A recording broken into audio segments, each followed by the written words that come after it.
নমস্কার বন্ধুরা, welcome to my YouTube channel Arijit study IQ. তো ফ্রেন্ডস, আজকে আমি এই ভিডিওর মাধ্যমে কিছু কথা তোমাদের সাথে শেয়ার করতে চলেছি। ওকে, তোমরা পুরো ভিডিওটা প্রথম থেকে শেষ অবধি উইদাউট স্কিপ শুনবে এবং যারা যারা চ্যানেলে নতুন তারা অবশ্যই চ্যানেলটিকে সাবস্ক্রাইব করে পাশে থাকবে। তো বন্ধুরা, বেশ কিছুদিন ধরে বলতে পারো 2026 ওয়েস্ট বেঙ্গল বিধানসভা ইলেকশনের ভোটের ফল ঘোষণা হওয়ার পর থেকে, মানে 4 তারিখ ফল ঘোষণা হওয়ার পর থেকে বিভিন্ন ব্যক্তিরা, বিভিন্ন মানুষজন আমাকে মেসেজ করতে শুরু করেছে যে দাদা আপনি পাল্টে গেলেন। তো সেই জন্য এই ভিডিওটা বানানো। ওকে, তাই পুরো ভিডিওটা প্রথম থেকে শেষ অবধি উইদাউট স্কিপ শুনবে। বেশি বড় কিন্তু ভিডিও হবে না এবং আমার মনে হয় আমার তরফ থেকে এই জিনিসটা ক্লিয়ার করাটা খুব দরকার আছে। ওকে, আর ক্লিয়ার না করলে বিভিন্ন মানুষের মধ্যে কিন্তু সেই মিসআন্ডারস্ট্যান্ডিংটা থেকেই যাবে। ওকে, তো বন্ধুরা, আমি যখন খুব ছোট, ঠিক আছে, যখন আমার বয়স যখন প্রায় 15 বছরের কাছাকাছি, যখন 2010 সালের দিকে, ওকে 2010 সালের দিকে আমি মাধ্যমিক দিই। 2010 সালেই মাধ্যমিক দিই। সেই সময় পশ্চিমবাংলার মানুষজনের মধ্যে একটা জিঘাংসা ক্রিয়েট হয়েছে।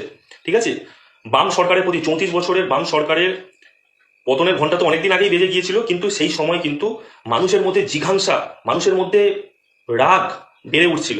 ঠিক আছে, ঠিক তার পরের বছর, যে বছর আমি মাধ্যমিক দিই তার ঠিক পরের বছর যখন আমি এইচএসএ সায়েন্স নিয়ে ভর্তি হলাম নিজের স্কুলে, তো তখন দেখলাম যে বাম সরকারের পতন হলো এবং টিএমসি সরকার এলো। মানুষের মধ্যে সেই সময় অনেক আনন্দ এসেছিল।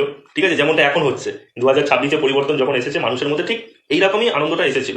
ওকে, তো মানুষ পরিবর্তন সেই সময় নিয়ে এসেছিল। ওকে, আমি মানে গ্রাসরুট লেভেল থেকেই তোমাদের বলছি কথাটা। মানে আমি আমার জীবনকালে আমি বিভিন্ন সরকারের শাসনকাল দেখেছি। সিপিআইএম এর শাসনকাল দেখলাম, টিএমসি দেখলাম, এবার বিজেপির দেখবো এবং সেন্ট্রালেও বিজেপি শাসনকাল দেখছি। ওকে, আজও অবধি আজও অবধি আমি কোনোদিনও পাড়ার রকে বসে আড্ডা মারিনি। ওকে, যারা আমাকে পার্সোনালি চেনো, বাড়ির আশেপাশে থাকো, অনেকেই আমার ফেসবুকে রয়েছে, তাদের তাদের উদ্দেশ্যেও বলছি, আজও অবধি আমি কোনোদিনও পাড়ার রকে বসে আড্ডা মারিনি, চা খেতে খেতে কোনোদিনও কোনো পলিটিক্স নিয়ে ডিসকাস করিনি। ঠিক আছে, আমার বাড়ির আশেপাশে অনেক পাবলিক রয়েছে যারা সিপিএম এর সময় সিপিএম এর ল্যাস ধরে চাকরি পেয়েছিল। ওকে, তাদের ছেলেমেয়েরা এসে বড় বড় পলিটিক্যাল লেকচার মারে। তো আমাকে কোনোদিনও কোনো পার্টির ঝান্ডা নিয়ে ঘুরতে হয়নি, বাইকে বাইকে করে ঘুরতে হয়নি। ওকে, আমি আজ অব্দি কোনো পার্টির ঝান্ডাই ধরিনি। ওকে, আমি যে সমস্ত কথা ফেসবুকে বলি বা ইউটিউবে বলি, সেগুলো আমার সম্পূর্ণ নিজস্ব মতামত। প্রত্যেকটা মানুষের মধ্যে কিন্তু ভালো খারাপ দুটো গুণই রয়েছে। যে সরকারি ক্ষমতায় আসুক না কেন, সেই সরকারের কর্মসূচিতে বা এজেন্ডাতে কিছু ভালো দিক থাকবে, কিছু খারাপ দিক থাকবে। তো আমি যে সমস্ত ভিডিও ভোটের আগে বানিয়েছিলাম, ওকে, সেই সমস্ত ভিডিওগুলি তোমরা যদি খুব ভালো করে লক্ষ্য করে দেখো, সেই সমস্ত ভিডিওতে প্রত্যেকটা সরকারের আমলে যে সমস্ত ভালো দিক, যে সমস্ত খারাপ দিক, সমস্ত কিছু আমি কিন্তু ভিডিওর মাধ্যমে জানিয়েছিলাম এবং তোমাদের আমি বলেছিলাম তোমরা তোমাদের বিবেককে প্রশ্ন করবে যে কাকে ভোট দেওয়া উচিত, তোমরা তাকেই ভোট দেবে। ওকে, তো এই মুহূর্তে আমিও তোমাদের বলেছিলাম যে পরিবর্তন হওয়াটা খুব দরকার আছে। তো অনেকেই আমাকে মেসেজ করে, দাদা আপনি তো বলেছিলেন যে পরিবর্তন হওয়া দরকার আছে। আবার একদম মেন কথা হচ্ছে যে তোমরা পুরোপুরিভাবে ভিডিওটা দেখো না। তোমরা হচ্ছে আম্বানি আদানির ছেলে এবং মেয়ে, তোমাদের হাতে কোনো সময় থাকে না। তোমরা পুরো ভিডিওটা দেখো না। তোমরা পুরো ভিডিওটা না দেখে একটুখানি ওই যে থাম্বনেইলে লেখা থাকে না বা ওই টাইটেলে লেখা থাকে, ওটা দেখেই মানুষকে জাজ করতে শুরু করে দাও। ওকে, আমি এই ভিডিওর মাধ্যমে কোনোভাবে সেই পুরোনো কথা রিপিট করতে চাই না। ঠিক আছে, তো তোমরা যারা যারা আমার এই ভিডিওটা দেখছো তাদের উদ্দেশ্যে কিছু কথা বলার, যে আজকে তোমাদের কিছু কথা বলে রাখি, বড় দাদা হিসাবে একটা কিছু কথা বলে রাখি, যে তোমরা যদি ফিনান্সিয়ালি স্টেবল না হও, আমি ফিনান্সিয়ালি স্টেবল মানে এটা বলছি না যে তোমরা শুধুমাত্র গভর্নমেন্ট এমপ্লয়ি হবে।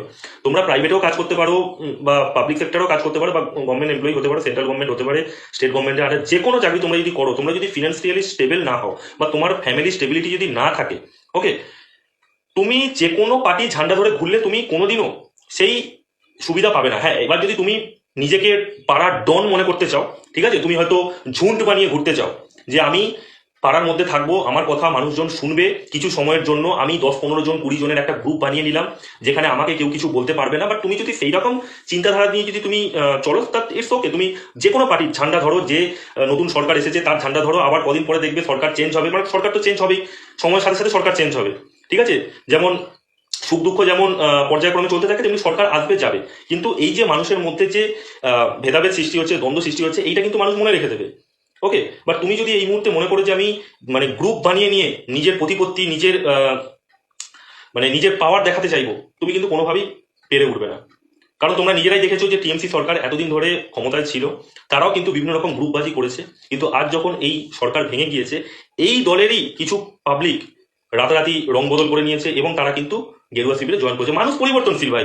আজ সিপিএম এর সময় যে সমস্ত পাবলিকরা ছিল, তখন লক্ষ লক্ষ মানুষের সমাগম হতো ব্রিগেডে, যখন বুদ্ধদেব বাবু যখন ভাষণ দিতেন, ঠিক আছে, স্যার যখন ভাষণ দিতেন তখন কিন্তু প্রচুর মানুষের আগমন হতো। তারপরে টিএমসি সরকার এসেছে, ম্যাডামের ভাষণ যখন হতো তখন ব্রিগেডেও প্রচুর মানুষ, তোমরা নিজেরাই লক্ষ্য করে দেখতে পাবে যে 21শে জুলাই যখন শহীদ দিবস হতো তখন প্রচুর মানুষ ওই ছুটতো ওনাকে দেখবার জন্য। ঠিক আছে, সেলিব্রিটি মানুষ না, তো সেলিব্রিটি মানুষকে দেখতে সবাই ছুটবে। আর যদি কোনো মানুষ যদি একটা পাওয়ারে চলে আসে তো সে সেলিব্রিটি হয়ে গেল না, তো সেক্ষেত্রে তাকে দেখতে সবাই ছুটছে, ডিম ভাত খেতে ছুটছে। আমি কোনোদিনও ডিম ভাত খাওয়ার জন্য কোনোদিনও, আমার বাড়ি কলকাতায় ভাই, আমার বাড়ি কলকাতায়, কলকাতায় এই পরপর দুবার মুখ্যমন্ত্রী হয়েছে কলকাতার প্রতিনিধি, তো আমি কোনোদিনও ধর্মতলা দৌড়ালাম না ডিম ভাত খেতে। তুমি এসে আমাকে লেকচার মারছো যে দাদা তুমি চেঞ্জ হয়ে গেলে। আমি আজ অব্দি কোনোদিনও কোনো পার্টির ঝান্ডা ধরে ঘুরিনি, আর আমার ঘোরার দরকারও পড়ে না। আমি শিক্ষিত মানুষ, আমাকে মানে আমি কষ্ট করে পড়াশোনা করেছি, জেনারেল ক্যাটাগরি থেকে বিলং করি। হ্যাঁ, আমার মধ্যে যতটুকু শিক্ষা রয়েছে, ঠিক আছে, সেই শিক্ষা দিয়ে আমি ভাঙিয়ে খেতে পারবো। ওকে, মানে শিক্ষা ভাঙিয়ে আমি সৎভাবে চলতে পারবো। আমার বেঁচে থাকার জন্য কোনো পার্টি ঝান্ডা তোলার কোনো দরকারই পড়বে না। ওকে, এবং কেউ আমাকে ফিনান্সিয়ালি হেল্পও করবে না, আমাকে নিজেকে হেল্প করতে হবে। তো এই মতো অবস্থায় একটা মানুষ যদি এই জিনিসটা জেনে যায়, সে কোনোদিনও এই ধরনের কথাবার্তা বলবেই না যে দাদা তুমি চেঞ্জ হয়ে গেলে। আমি অ্যাজ আ কমন পার্সন, আমি যেটা ভালো দেখবো, বিজেপির যদি কোনো জিনিস ভালো দেখি সেটাকে আমি স্বীকার করবো। যেমন আমি সিপিএম এর সময় স্বীকার করেছিলাম যে সত্যিকারের পড়াশোনার মাত্রা খুব ভালো ছিল, এত টাফ ছিল না সেই সময়। একটা মানুষকে স্টার পেতে গেলে মাথার ঘাম পায়ে ফেলতে হতো। যারা 2010 সাল অব্দি বা 11 সাল অব্দি মাধ্যমিক দিয়েছো তারাই জানো যে পড়াশোনার মাত্রা সেই সময় কেমন ছিল। মানুষের বই থেকে মুখ তুলে দেখার মতন উপায় ছিল না। এখন তুমি দেখো এখন পড়াশোনার মাত্রা কতটা খারাপ হয়ে গেছে, আমি তো শুরুতেই জানিয়ে রেখেছিলাম। এবং বিজেপি সরকারও অনেক কিছু জিনিস রয়েছে যে জিনিসগুলো খুবই দরকার। আমি তোমাদের আগেই বলেছিলাম যে এখানে মুসলমানরা যেভাবে বেড়ে উঠেছে, ঠিক আছে, হিন্দু সমাজের প্রতি একটা চরম আঘাত হানছে। তো এখানে সম্প্রীতি বজায় রাখতে গেলে এখানকার সরকার চেঞ্জ হওয়াটা দরকার। তো সেটাই হয়েছে, মানুষের ইচ্ছাতেই তো সবকিছু হয়।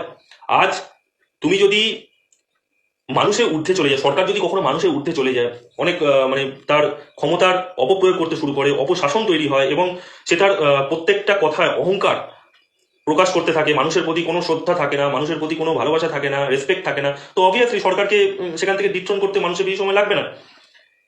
ওকে, তো ফ্রেন্ডস এই ছিল আজকের ভিডিও। আমি এই ভিডিওর মাধ্যমে জানি না কটা মানুষকে কতটুকু বোঝাতে পেরেছি। আমি আশা করবো যারা শিক্ষিত মানুষজন আছে তারা অ্যাটলিস্ট আমার কথা বুঝবে।